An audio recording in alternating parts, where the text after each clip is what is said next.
Bonjour Saren. Salut Steven.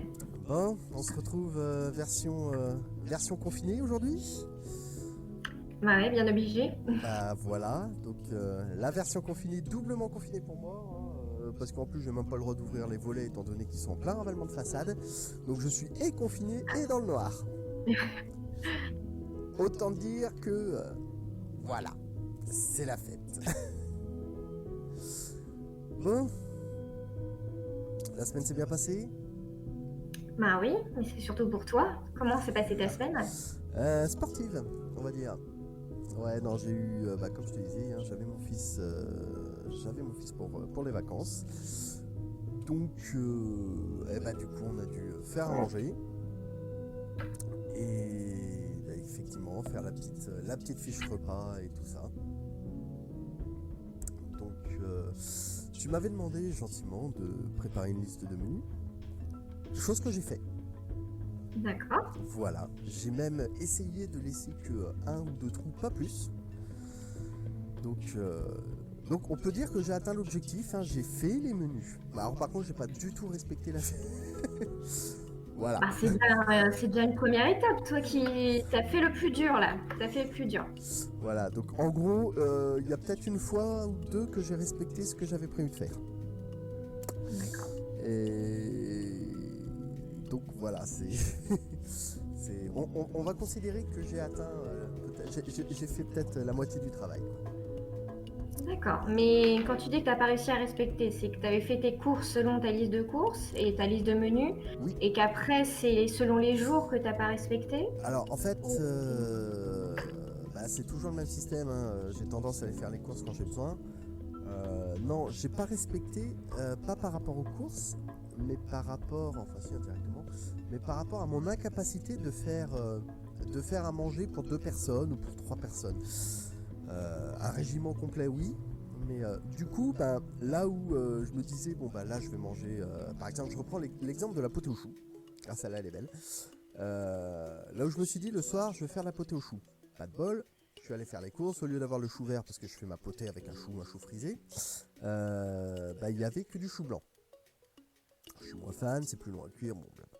Donc j'ai commencé à faire ma potée, qui n'était forcément pas prête le soir. Sachant que j'ai commencé en fin d'après-midi, ce qui est un peu, je trouve pas de mot pas vulgaire, un peu bête, voilà, un peu bête. Du coup, le soir, on a mangé un petit peu des saucisses, de la potée et puis des patates, mais pas de chou. Et puis le lendemain midi, on a mangé de la potée. Et puis le lendemain soir, on a mangé de la potée. Et puis le surlendemain midi, j'ai remangé de la potée. Moi. Voilà. Donc là où j'avais prévu de faire un repas de potée au chou, perso, j'en ai fait quasiment 4.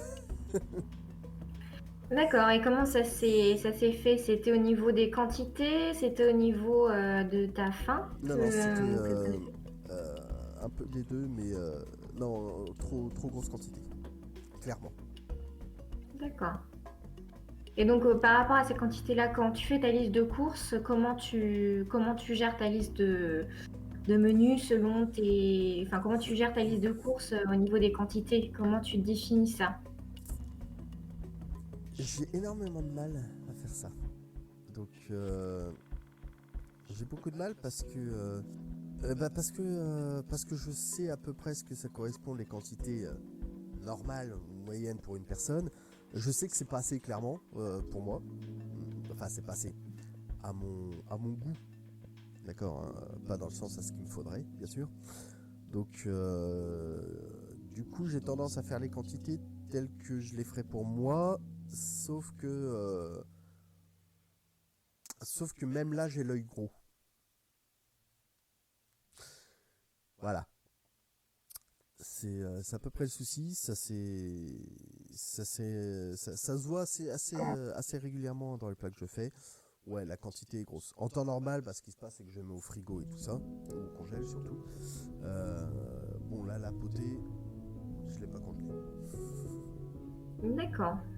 Bon, ça peut être éventuellement un objectif qui serait à aborder, si tu es d'accord, peut-être en fin de vidéo. Mhm. Euh, là, donc je te propose de refaire cet objectif-là, faire ta liste de menus. Mhm. Moi, je pense que tu as totalement respecté, c'est-à-dire que tu as fait une liste de menus, tu as fait tes courses selon ta liste de menus. Mhm. Après, comment ça rentre dans la semaine, voilà, moi je pense comme on disait la dernière fois, qu'il faut voilà, un peu de souplesse, un peu de Voilà, flexibilité et puis y aller avec la spontanéité. c'est ça, voilà. Après, ce que je te propose de faire, c'est donc t'achètes ta quantité comme tu le souhaites en faisant tes Mhm. courses. Et après que tu notes ta recette, Mhm. les quantités que tu as mises et combien de repas ça t'a fait réellement. Pour que tu saches un peu. Alors, ça peut être un travail beaucoup assez théorique. Je te propose vraiment de faire ça sur 2, 3 repas maximum, si possible des repas différents à différents moments, Mhm. pour essayer de travailler ça, pour essayer de voir, comme tu dis, voilà, tu essaies de faire selon toi ce que tu aimerais. Voilà, dans les recettes habituelles, entre guillemets, ça ne te convient pas. Mhm. Et ça peut être tout à fait normal, hein. Et donc, tu essaies de faire selon toi ce que tu souhaites. Mais voilà, tu sens qu'il y a quand même un truc, tu n'arrives pas à quand même faire totalement comme tu le sens et totalement pour toi. Mhm. Donc ça peut être une idée sur 2, 3 repas, voilà, de voir au niveau des quantités ce que tu as acheté et ce que tu consommes réellement et sur combien de repas. D'accord, donc ça implique de tout peser, ça implique de... Voilà, d'accord. Alors pas forcément tout peser, mais par exemple, je prends ton exemple de potée au chou. Cite-moi ce que tu mets dans ta potée au chou, les aliments principaux, on va dire ça. Les aliments, pas les quantités, hein, juste les aliments. Ouais, Bah, du chou. Généralement du chou frisé. d'accord. De la patate, Mhm. oignon, saucisse fumée, saucisse de morteau. D'accord.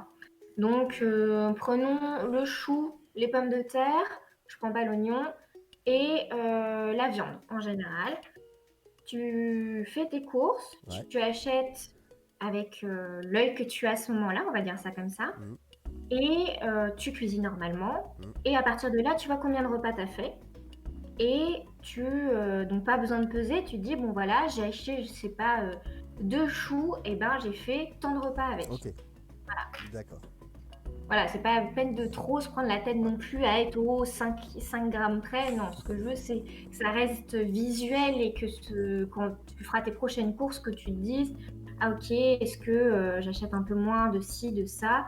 Est-ce que tu mets trop de légumes? Est-ce que tu mets trop de viande? Est-ce que voilà. Alors d'ailleurs, en parlant de visuel, je fais une petite coupure pour dire que bah, j'ai quand même pris les photos, hein, Mhm. de certains repas que j'ai mis sur l'Instagram, hein, comme tu as pu voir. Et donc je vais les glisser aussi, je vais les glisser ici, là, dans le montage. Mais surtout, vous n'hésitez pas d'aller consulter l'Instagram. Je remettrai le lien dans la description. Et bah, de voir de temps en temps, je poste une photo de ce que je fais à manger. Ou... Voilà. C'était la D'accord. petite parenthèse Insta. Et peut-être que la diète participera, on ne sait pas encore. Ah bah, il y a intérêt, oui. Non mais...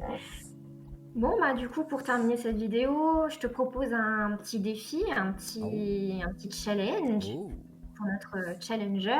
dis-nous tout. Donc, ce sera une vidéo un petit peu spéciale. Bon, on devait la faire hors période de confinement, mais bon, on va la tester en version confinée, hein, quitte à la D'accord. refaire en version non confinée. Je te laisse choisir une recette et puis vous verrez ce qui va en sortir. Une recette, un truc simple, pas trop cher, de saison, non peut-être pas de saison. Une ratatouille? Ok, Une ça ratatouille. marche. Donc ratatouille, plat typiquement du sud. Bien de chez nous ou pas. Et bien de saison ou pas. Ok. Eh ben on fait ça. Ok, On se filme, bien sûr. On se ça marche. critique, bien sûr. Tic. Et puis on va voir l'avis de la diététicienne sur comment j'ai fait ça. Puis vice versa. Ok. Et puis vice versa. D'accord. Eh ben on se retrouve pour la prochaine vidéo pour ça. Voilà. N'hésitez pas à aller sur l'Instagram. N'hésitez pas à mettre un petit like, à vous abonner. Voilà, il y a eu le petit lien d'abonnement tout à l'heure déjà. N'hésitez pas à partager et puis à commenter les vidéos, ça peut être sympa. Encore une fois, on va essayer de faire pousser la communauté et puis de créer une petite communauté autour de ça. À bientôt, Steren. Kenavo, Bon confinement. à toi aussi. Merci.